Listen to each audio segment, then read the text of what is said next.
I just want to give you a piece of information or a piece of advice over the last couple of years that has made me worry less and be focused more on what is important.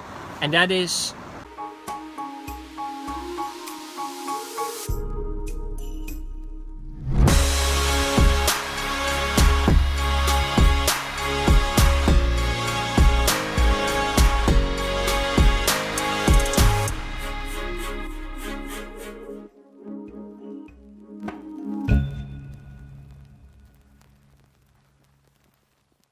are you moving? Right? You cannot worry and move at the same time. You need to pick one thing, right? You see, it's just basically put, because it's basically like that. Because when we worry, we're also using energy, right? Focusing on thoughts, on things, not yet done. Been a while since we had crazy rain in there. yeah, a lot of crazy rain. Are you worried, Alex, about the crazy rain? No.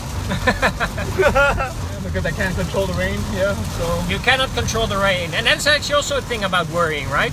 You simply cannot control everything. Yeah. If you want to control everything, then you will always be worrying. Is that true? Absolutely, you're right.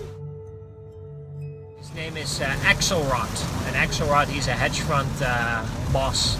Makes a lot of money. And he sometimes he just says very interesting things, that I like to relate to the, successful people in this world.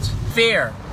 And he said there's two types of people in the world if it comes to fear. He says one type is where fear stops them and freezes them. And he says the other ones are the ones that use the fear to drive them and eat the fear until the moment it makes them feel comfortable again.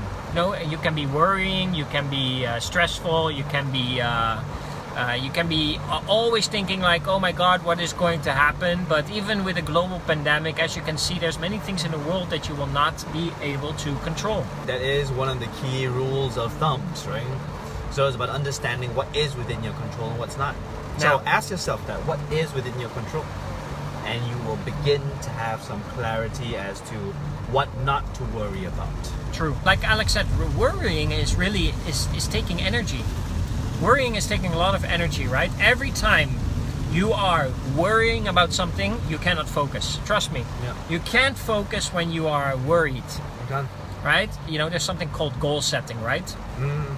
But there's also an exercise that I once heard about is called fear setting. Putting on a piece of paper all the things that you're most afraid of that is going to happen.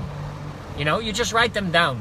Because becoming very aware of them, worrying a lot of times is also just your mental chatter, your self-talk, just putting thoughts in your head. But the question is it really something that you need to be worried about right now? Is it really something that is affecting you today? Is it really something you can control? And if you do the fear setting is like goal setting, right? It's just putting down certain things that potentially could happen to you, or potential things that you are fearful about. You put them on a piece of paper and you basically put them out there in the world, and you become very aware of them. You put them you put them in your mind, not as something that you wish that would happen, but more like things that that could potentially happen, right?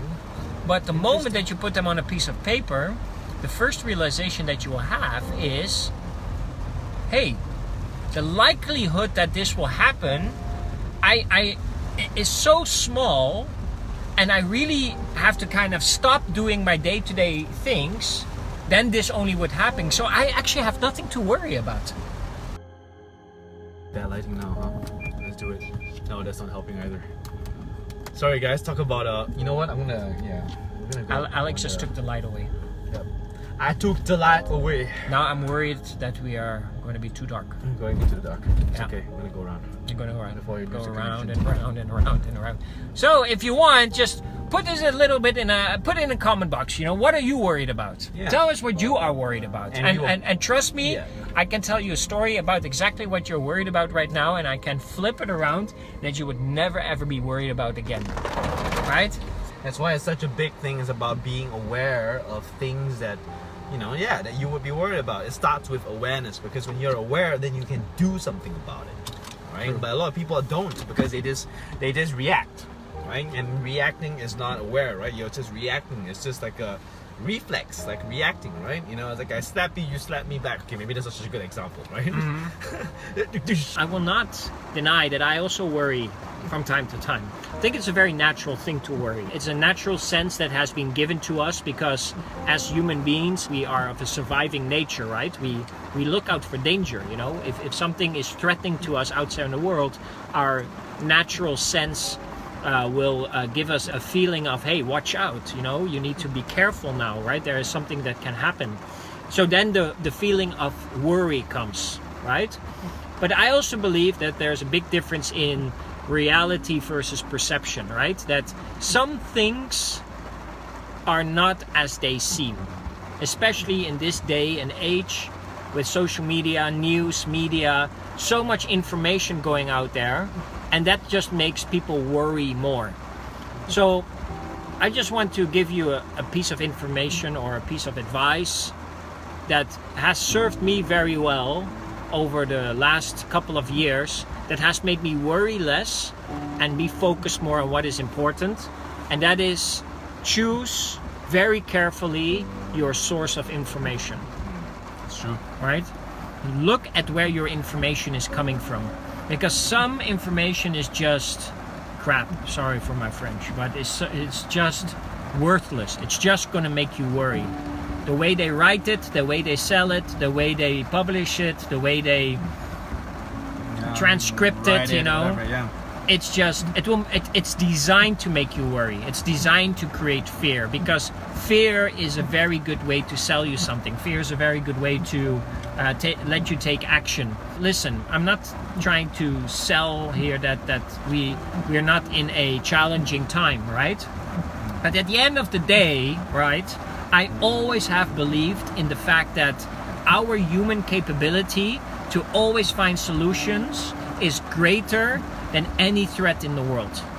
If we can put people on the moon, if we can communicate through a laptop to somebody in the US, if we can dig holes as deep as that we can find diamonds, if we can build towers that are basically 100 levels high, then we probably also will be able to deal with a pandemic and get through that situation, as long as we don't sit and do nothing. As long as we do something and come together, communicate about it, and worry less, it's not going to be that bad. Yeah. Really, it's not going to be that catastrophic.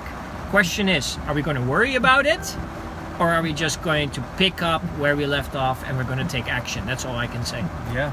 You know, your state of mind, what you're feeling and everything, what you're thinking is also what you choose to feed it, right?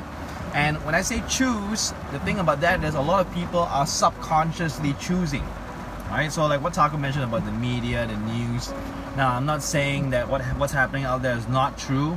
But the thing is, yes, we need to know how to manage what we consume, right? Because that affects our minds, right? And when it affects our minds, it affects what we do.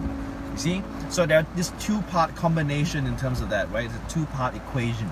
So you need to know how to manage your state of mind, and at the same time understand that without doing, this state of mind is nothing, right? So it comes down to these two things. Combine these two. Right? Combine these two, know how to be mindful and control your emotions, right? And then make sure you do. That's how you're gonna get somewhere. Yeah. Stimulate your thoughts with good things, choose the right source of information, and eventually make yourself very aware of what you have control over and what you don't have control over. Because what you have control over, obviously, you have control over it, so you can fix it, right? And what you don't have control over, it just doesn't make sense to worry about it, because you simply don't have control over it. Now, some people may say it's more simple said than done. It's true, because still till today, sometimes Alex worries, sometimes I worry. We still go back into situations where we feel, I don't want to say weak, but we feel a little threatened by a situation, or we don't feel comfortable with a situation, so you automatically start to worry. However, I've learned that you can very quickly change that train of thought by basically executing on something. Just fix something, doesn't matter what. Just do something that you can quickly, you know, change an environment, change a system, change a thing that, you know, that wasn't going, create some adrenaline and some dopamine, and you immediately start to feel better. You're like, oh, I do have control. Oh, I can do this. Oh, I can actually push things forward.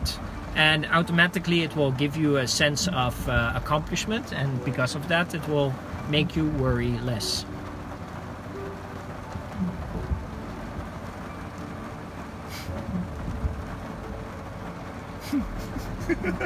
Okay, right, guys, brings us to an end. All right, peace out, people. Thank you so much for joining us today.